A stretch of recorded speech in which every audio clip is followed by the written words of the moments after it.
Quero ouvir a história da menina de Hiroshima.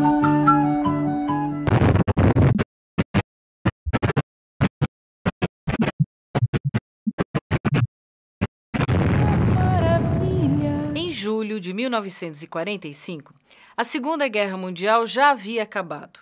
Restava apenas a rendição formal do Japão. Apesar disso, no dia 6 de agosto, a Força Aérea dos Estados Unidos lança sua primeira bomba atômica sobre Hiroshima e, poucos dias depois, uma segunda bomba atômica sobre Nagasaki. Os dois ataques, de efeitos materiais e morais somente comparáveis com os campos de concentração e extermínio da Alemanha nazista, tinham apenas um objetivo: anunciar à comunidade internacional o surgimento de um novo império e, através do terror, comunicar ao mundo e aos povos que Washington não aceitaria qualquer resistência ou oposição à sua política e aos seus propósitos de dominação. Nos Estados Unidos, os militares brasileiros entraram em contato com a doutrina de segurança nacional. Ao retornar ao Brasil, iniciaram a construção de uma similar do National War College, que foi a Escola Superior de Guerra. De acordo com a doutrina de segurança nacional, o mundo está dividido em dois blocos. De um lado, a civilização ocidental, cristã e capitalista, liderada pelos Estados Unidos da América. De outro, o materialismo ateu e comunista, liderado pela União Soviética. Dentro desse mundo dividido, o destino do Brasil está irrevogavelmente subordinado à liderança dos Estados Unidos. Internamente, isso significa que se trava uma guerra contra todos os cidadãos que não aceitam essa ideia. São eles o inimigo. São eles o obstáculo para que a nação alcance os objetivos nacionais. Com a adoção da nova doutrina de segurança nacional, as nossas Forças Armadas tornam-se forças de ocupação interna do Brasil para a realização dos objetivos dos Estados Unidos e do grande capital internacional.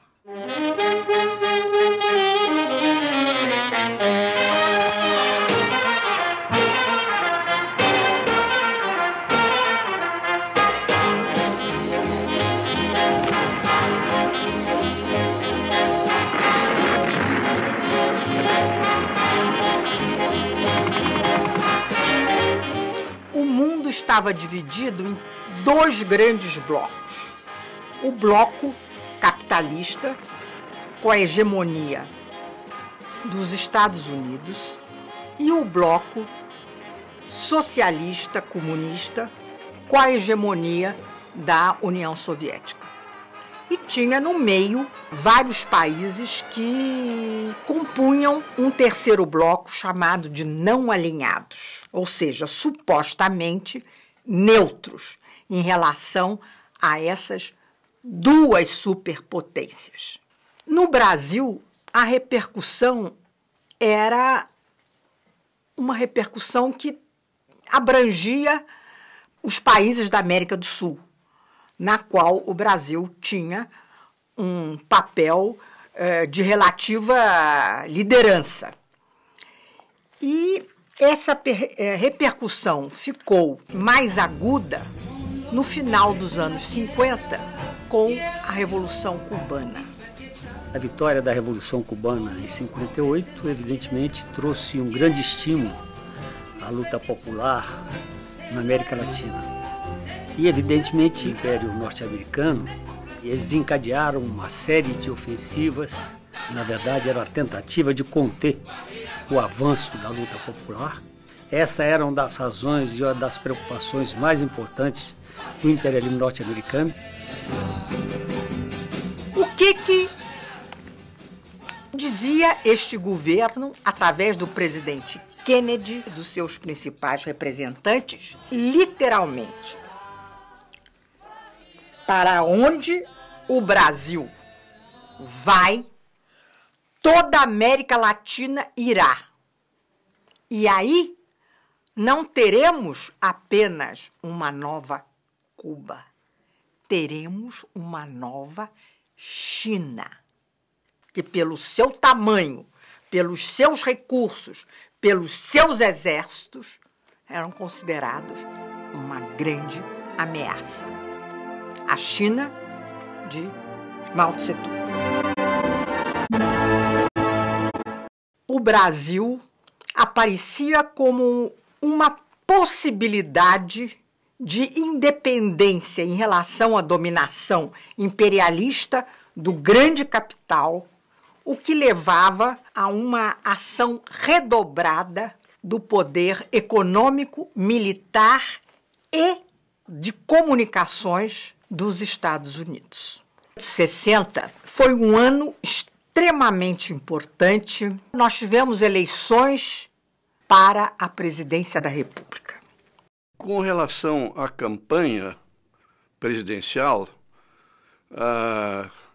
havia a candidatura do general Lott, que era uma pessoa idônea, muito respeitada, tinha um programa muito progressista, porém era um candidato, de certo modo, muito inábil na condução da campanha eleitoral. O Brasil precisa de um braço forte, eu vou, tu vais, vamos votar no Lott. Mas ele tinha um vice, que era o Jean Goulart, que tinha um projeto político muito mais coerente, muito mais claro, com as propostas de reformas, proposta para um país, uma política econômica independente dos Estados Unidos, e tinha uma boa relação com o movimento sindical, com o movimento popular. A campanha, o Jango, já se falava nas reformas de base, liberdade do movimento sindical e de se criar leis que melhorassem as condições, principalmente os direitos dos trabalhadores se sindicalizarem, que era complicado ser sindicalizado na época. Nas fábricas que eu tinha trabalhado, por exemplo, era proibido falar de sindicato lá dentro. A gente era mandado embora imediatamente. Na hora de votar, eu vou jangar, é Jango, é o Jango Goulart. O Jango, como vice, se destacava logo da chapa que ele compunha. Ele tinha muito mais apelo, muito mais apoio e tinha muito mais capacidade de mobilização que o Lott. O outro candidato, que era o Jânio Quadros, tinha toda a confiança do governo americano, das elites conservadoras. A campanha principal de Jânio Quadros era a vassoura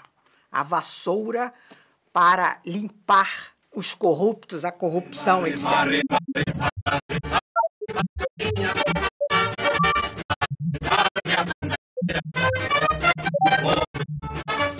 No transcorrer da campanha, começou a se consolidar o que eles chamavam de chapa Jean-Jean, Jean Goulart junto com Jânio. E na época se votava para o candidato, então podia-se votar num candidato a presidente de um partido e o vice de outro partido. Foram eleitos Jânio Quadros e João Goulart. Jânio Quadros, o candidato dos conservadores, o candidato da direita.